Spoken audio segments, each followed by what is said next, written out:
The date palm of generosity. Have you ever seen a tree that gave more than it ever kept for itself? Tonight, I will tell you the story of a date palm that taught an entire town the meaning of generosity. So rest your eyes, my dear ones, and let this gentle tale sway like palm leaves in the breeze of your dreams.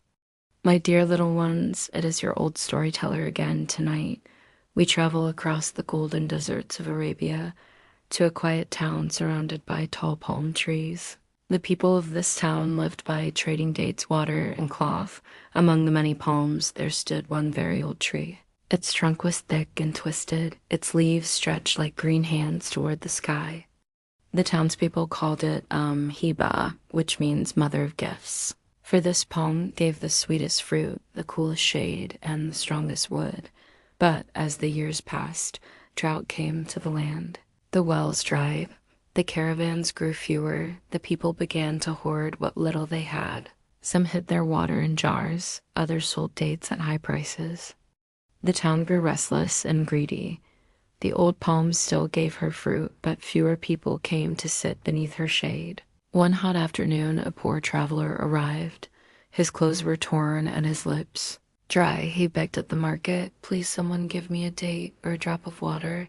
But the merchants turned away. One said, "I cannot spare anything." Another said, "I will sell you a date for a coin." The traveler had no coin.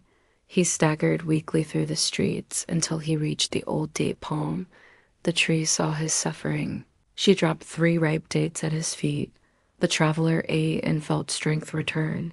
He whispered, "Bless this tree. She has more kindness than all the people." The townsfolk saw this and whispered among themselves, "How can a tree show more generosity than us humans?" That night, the people dreamed a strange dream, and each dream the old palm spoke. She said, "If you forget generosity, you will wither like the desert, but if you share like I do, you will live in peace." The next morning, the people gathered at the square. They remembered the dream and felt ashamed. The chief of the town said, "This palm has shamed us with her giving. From today, we will open our homes again to travelers and share our food and water with one another." And so it happened. When caravans came, they were welcomed. When neighbors had little, others shared. The town began to thrive once more. The wells filled again and trade returned. The palm stood in the center as a reminder. Her dates were shared freely with children, travelers, and the poor.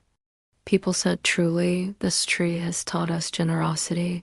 Years later, when the old palm finally fell, her wood was used to build the door of the mosque. Every time that people entered, they touched it and remembered the palm that gave without asking in return. And they taught their children, when you give freely, your heart grows taller than the tallest tree.